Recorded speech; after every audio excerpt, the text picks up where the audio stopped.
Dzień dobry, nazywam się profesor Siergiej Kowalow.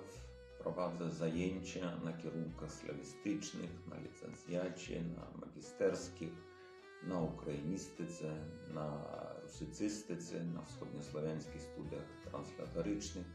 Prowadzę różne przedmioty do wyboru z literatury rosyjskiej, ze współczesnego dramatu ukraińskiego, białoruskiego. Poza tym jestem dramatopisarzem białoruskim. Moje dramaty wystawiane na Białorusi, w innych krajach, przetłumaczone na język polski.